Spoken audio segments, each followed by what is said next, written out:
যদি কোনো ভক্তের চরণ ধুলি এনে তুমি আমার মস্তকে দিতে পারো তবে আমি আমার এই শিরোপীড়া হইতে মুক্ত হব। নারদ মুনির অন্তরে মনে বড় অহংকার ছিল যে আমার মতো বড় ভক্ত ত্রিজগতে কেউ নাই। এখন নারদের মনে অহংকার জাগলো, আর এই অহংকারের কথা জানতে পারলেন আমার ভগবান। জানতে পেরে মনে মনে চিন্তা করলেন, নারদ তুমিও আজকে অহংকার করলে গো। ওগো নারদ, তুমি তো জানো আমি সর্বস্ব সবই কিছু সইতে পারি, কিন্তু আমি কোনো ভক্তের হৃদয়ে অহংকার সইতে পারি না। আর আজকে তুমি সেই অহংকারে মত্ত হয়ে গেলে, তোমার অহংকার তো আমায় চূর্ণ করতে হবে। তাই ভগবান কি করলেন, নারদের অহংকার চূর্ণ করার জন্য একদিন তিনি ছলনার আশ্রয় নিলেন। কি ছলনা? শিরোপীড়া। শির অর্থাৎ মস্তক, পীড়া মানে যন্ত্রণা। আর এই মাথার যন্ত্রণার ছলনার আশ্রয় নিয়ে ভগবান ডেকে পাঠালেন একদিন নারদ মুনিকে। যেই নারদ মুনি এসেছেন, প্রভু তুমি আমায় ডেকেছো? বলে হ্যাঁ গো নারদ ডেকেছি। বলে কিছু কিছু বলবে দয়াময়? বলে বলার জন্য নয়, আমি তোমাকে কিছু করার জন্য ডেকেছি। কি হয়েছে দয়াময়?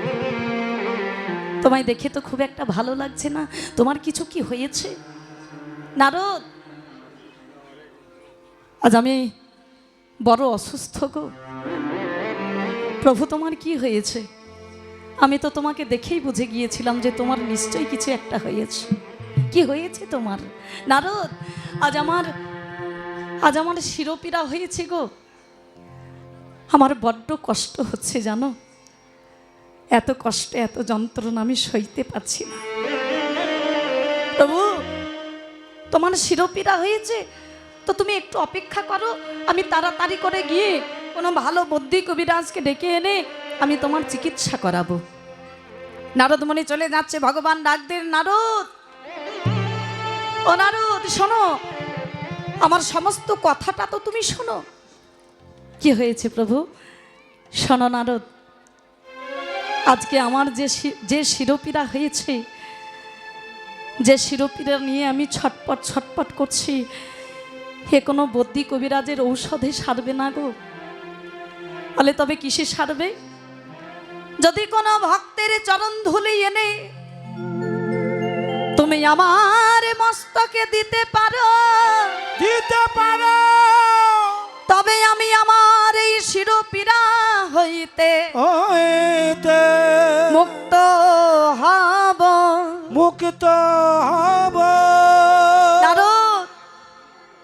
যদি কোনো ভক্তের চরণ ধুলি এনে তুমি আমার মস্তকে দিতে পারো তবে আমি আমার এই শিরোপীড়া হইতে মুক্ত হব। আর যেই বলেছেন ভক্তের চরণ ধুলি, নারদ মুনি থমকে গেলেন। প্রভু ভক্তের চরণ ধুলি? দেখুন বাবা, নারদের মনে বড় অহংকার যে আমার মতো বড় ভক্ত জগতে ত্রিজগতে কেউ নাই। কিন্তু প্রভু যখনই বললেন যে ভক্তের চরণ ধুলির দ্বারা আমার শিরোপীড়া ভালো হবে, নারদ মুনি থমকে গেলেন। প্রভু তোমার ভক্তের চরণ ধুলির প্রয়োজন, তো তুমি একটু অপেক্ষা করো, আমি দেখে আসি কোথায় ভক্তের চরণ ধুলি পায়। ছুটতে ছুটতে চললেন নারদ মুনি ভক্তের চরণ ধুলি আনতে। মনে মনে চিন্তা করলেন কোথায় আর যাব, আমি প্রথমে যাব ব্রহ্মলোকে, পিতা ব্রহ্মার কাছে। কারণ আমি তো জানি যে পিতা ব্রহ্মা চতুর্মুখে আমার প্রভুর নাম দিবা রাত্রি জপ করে। হরিবল হরিবল। আমার মন বলছে যে পিতার কাছে গেলে পরে আমাকে নৈরাশ হয়ে ফিরতে হবে না, আমার বাসনা পূর্ণ হবে। ব্রহ্মলোকে অবতীর্ণ হলেন, পিতা ব্রহ্মার জয়ধ্বনি করে পিতা ব্রহ্মার চরণ তলে পড়ে বললেন, পিতা আজ আমি বড় আশা নিয়ে আপনার কাছে এসেছি, বড় আশা নিয়ে এসেছি পিতা। কি হয়েছে নারদ? তোমাকে যে বড্ড বিচলিত দেখাচ্ছে, কিছু হয়েছে কি? পিতা আজ আমাদের প্রভুর বড্ড শিরোপীড়া হয়েছে। নারদ, তুমি তো বড্ড বোকা গো। আমাদের প্রভুর শিরোপীড়া হয়েছে, তুমি কোনো বদ্যি কবিরাজের কাছে না গিয়ে তুমি আমার কাছে চলে এলে। হ্যাঁ, তুমি তো বড্ড বোকা। পিতা, প্রভু যে বলেছে তার কোনো বদ্যি কবিরাজের ঔষধে তার শিরোপীড়া ভালো হবে না, বলে তবে কিসে ভালো হবে? প্রভু বলেছেন যদি কোনো ভক্তের চরণ ধুলি আমি তার মস্তকে দিতে পারি তবেই সে সুস্থ হবে। পিতা, তাই তো আমি আপনার কাছে এসেছি। আমি তো জানি পিতা, আপনি দিবা রাত্রি চতুর্মুখে প্রভুর নাম সদা সর্বদা জপ করেন। আমার মন বলছে আপনার থেকে বড় ভক্ত আর কেউ নাই। আমি বড় আশা নিয়ে এসেছি পিতা, আমায় কৃপা করে একটুখানি চরণ ধুলি দিন। আপনার থেকে এই চরণ ধুলি নিয়ে গিয়ে প্রভুর মস্তকে দিয়ে আমি প্রভুকে সুস্থ করব। হরিবল হরিবল হরিবল।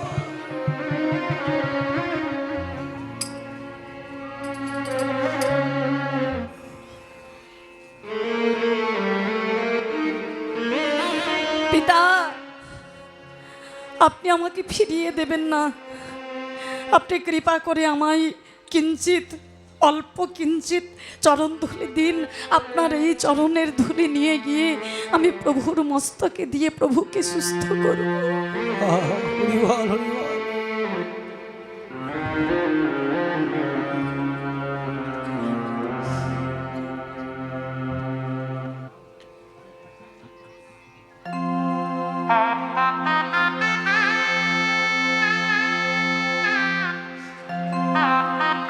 ব্রহ্মা বলে নারদ, হগো নারদ তুমি ফিরে যাও।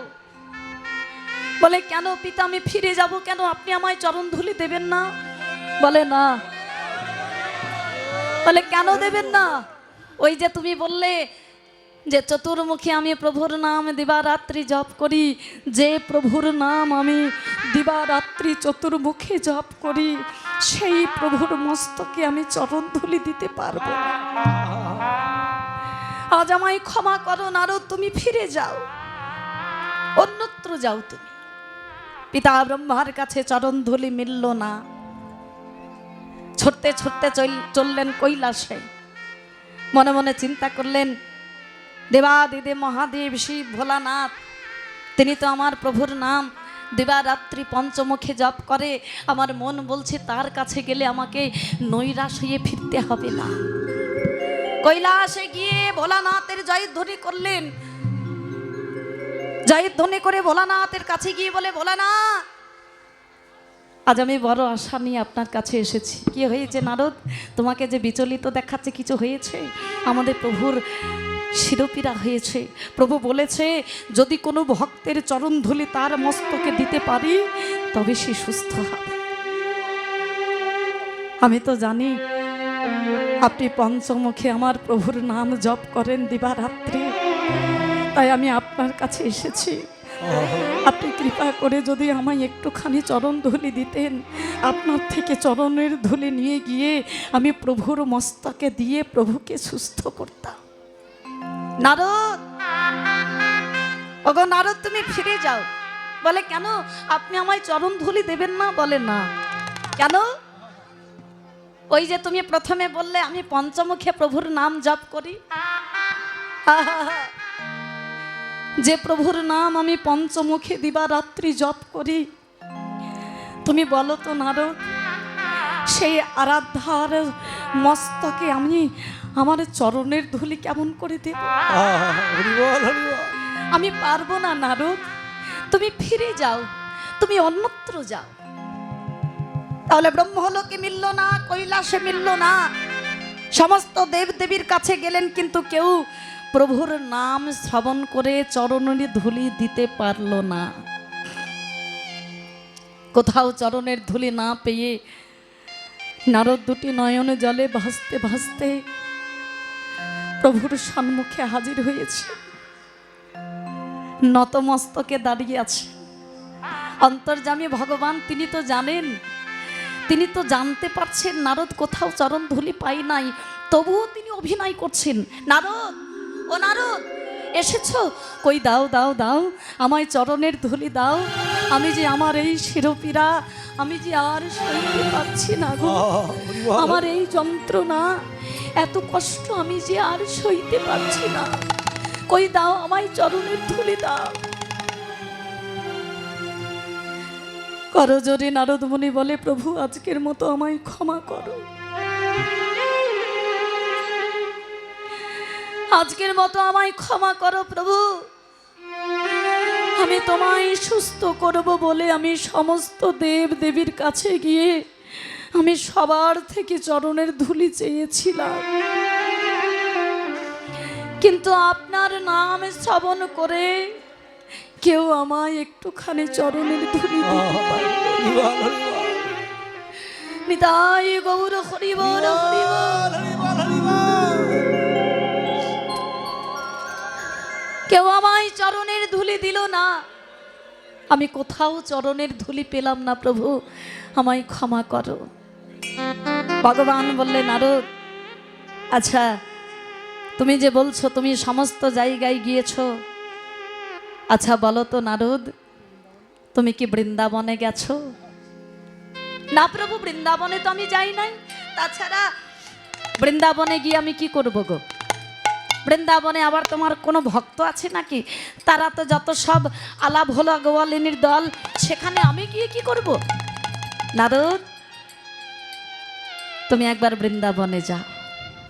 আমার মন বলছে বৃন্দাবনে যেতে পারলে তোমার ওই বৃন্দাবনে আশা পূর্ণ হবে, ওই বৃন্দাবন থেকে তোমাকে নৈরাশ হয়ে ফিরতে হবে না। নারদ, তুমি একবার বৃন্দাবনে যাও। আমার মন বলছে ওই বৃন্দাবনে যদি তুমি যেতে পারো, ওই বৃন্দাবনে তোমার আশা পূর্ণ হবে। প্রভুর কথা মতো ছুটতে ছুটতে চললেন নারদ মুনি বৃন্দাবনে। আর যেই বৃন্দাবনে অবতীর্ণ হয়েছে, ও মাইরা, নারদ মুনিকে দর্শন করলেন ব্রজের ব্রজ গোপ গোপীরা। আর দেখা মাত্র তারা কি প্রশ্ন করলেন জানো? ওগো নারদ, তুমি এসেছো, আমাদের গোপাল ভালো আছে তো? বলো না গো, সে ভালো আছে তো? তার কোনো অসুবিধা হচ্ছে না তো? সে কেমন আছে বলো না? নারদ মুনি বললেন, ওগো ব্রজ গোপী গোপীগণ, গোপে গোপীগণ, তোমাদের গোপাল ভালো নাই। ভালো না, আমাদের গোপাল ভালো নয়? তার কি হয়েছে গো? তোমাদের গোপালের শিরোপীড়া হয়েছে। হাগো, ও নারদ মুনি, আমাদের গোপালের শিরোপীড়া হয়েছে, আর তুমি এই বৃন্দাবনে চলে এসেছো, কোনো বদ্যি কবিরাজ ডেকে নিয়ে গিয়ে আমাদের গোপালের চিকিৎসা করালে না? এই দেখো, দেখেছো, তোমরা সকলে মিলে আমাকে একই প্রশ্ন করছো গো। তোমরা ভাবলে কি করে যে প্রভুর শিরোপীড়া হবে আর আমি কোনো বদ্যি কবিরাজকে ডেকে নিয়ে গিয়ে প্রভু চিকিৎসা করাবো না? তাহলে তুমি এখানে এসেছো কেন? ওই যে প্রভু বলেছে, আমার কি মন চেয়েছিল আসতে, আমি প্রভুর কথা মতো এসেছি তোমাদের কাছে। কেন এসেছো? ওই যে বললাম না, তোমাদের প্রভু বলেছে যদি কোনো ভক্তের চরণ ধুলি আমি তার মস্তকে দিতে পারি, তবেই তার শিরোপীড়া ভালো হবে। তাই তো আমি তোমাদের কাছে এসেছি চরণ ধুলি চাইতে। আমায় চরণ ধুলি দাও, বেশি লাগবে না, অল্প খানিক হলে পরেই হবে। তার মস্তকে দিতে হবে তো বেশির প্রয়োজন নাই, অল্প একটু দিলে পরেই আমি প্রভুর মস্তকে দেব, তাহলে প্রভু আমার সুস্থ হবে। দাও, আমায় চরণ ধুলি দাও। এখন দেখো ও মাইরা, নারদমণি চরণ ধুলি চেয়েছেন ব্রজ গোপ গোপীদের কাছে, আর সমস্ত ব্রজের গোপ গোপীরা ছুটে আসছে যে তুমি আমাদের চরণ ধুলি নিয়ে যাও। ওদিক থেকে ছুটে আসছে আমাদের চরণ ধুলি নিয়ে যাও, ওদিক থেকে ছুটে আসছে আমাদের চরণ ধুলি নিয়ে যাও। নারদ মুনি বলছেন, হ্যাঁ গো, তোমরা একবার ভেবে দেখেছো যার মস্তকে তোমরা চরণের ধুলি দেবে সে কে? আহা, শোনো, একটু ভেবে দেখো, যার মস্তকে তোমরা চরণের ধুলি দেবে না সে যে ভগবান। তোমরা ভগবানের মস্তকে চরণের ধুলি দেবে, তোমাদের যে পাপ হবে, তোমাদের যে অপরাধ হবে, তোমাদের কি পাপের ভয় নাই? তোমাদের কি অপরাধের ভয় নাই? এমন কর্ম তোমরা করো না। নারদ মুনি বলছেন ব্রজগোপীদের, গোপগোপীদের, ব্রজগোপগোপীরা উত্তরে কি বললেন জানো? ওগো নারদ, যদি কোনো পাপ হয়, আমাদের গোপালকে সুস্থ করতে গিয়ে যদি কোনো পাপ হয় সে তো আমাদের হবে, কিন্তু আমাদের চরণ ধুলি নিয়ে যদি আমাদের গোপাল ভালো থাকে সে যে আমাদের পরম প্রাপ্তি গো। কেন জানো নারদ মুনি? আমরা যে আমাদের গোপালের সুখে সুখী, আমরা যে আমাদের গোপালের দুঃখে দুঃখী।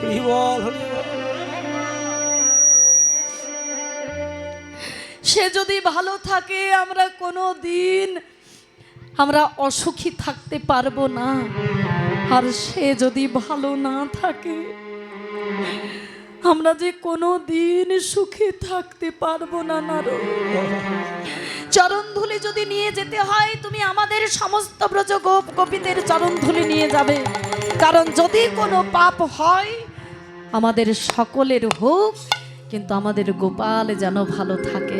নিতাই গৌর হরি বল। এখন এত এত হাজার হাজার ব্রজ গোপ গোপীদের চরণ ধুলি নিয়ে যাবে কি করে? বিপদে পড়েছে নারদ মুনি। আহা হা,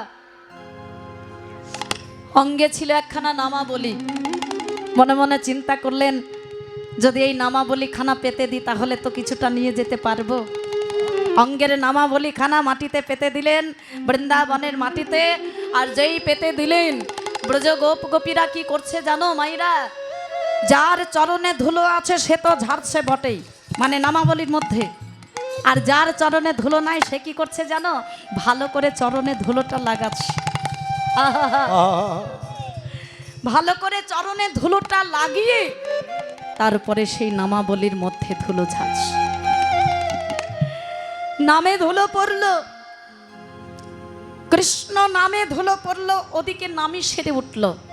ভগবান প্রমাণ করলেন এখানে যে নাম নামি অভেদ আত্মা, যে নাম সেই কৃষ্ণ ভজনিষ্ঠা করি, নামের সহিত আছেন আপনি শ্রীহরি। এবারে নারদ মুনি সেই চরণের ধুলি, ব্রজ গোপ গোপীদের চরণের ধুলি ভালো করে বেঁধে ছেঁধে নিয়ে, ভালো করে তুলে নিয়ে ছুটতে ছুটতে চলেছেন প্রভুর কাছে। হ্যাঁ, এই ঢেকি বাহনে হইতে প্রভুর সম্মুখে যেই নামলেন, দেখছে প্রভু সুস্থ। এ কি প্রভু, এ তো মোটেই ভালো কাজ নয়। আমি চলে গেলাম, আমি যাওয়ার পরে তুমি কোনো বদ্যি কবিরাজ ডেকে এনে তুমি চিকিৎসা করিয়েছো তাই না?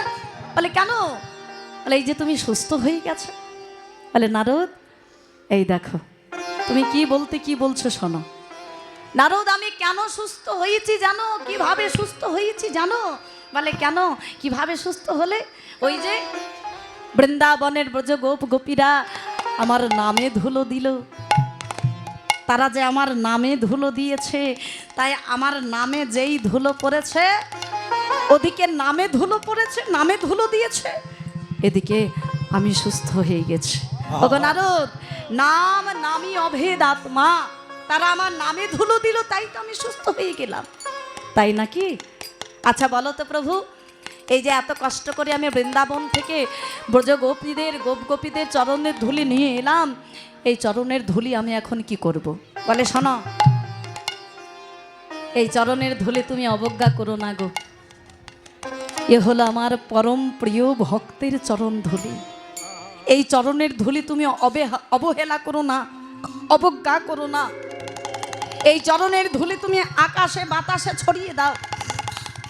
প্রভুর কথা মতো নারদ মুনি সেই ব্রজ গোপ গোপীদের চরণ ধুলি আকাশে বাতাসে ছড়িয়ে দিলেন, উড়িয়ে দিলেন।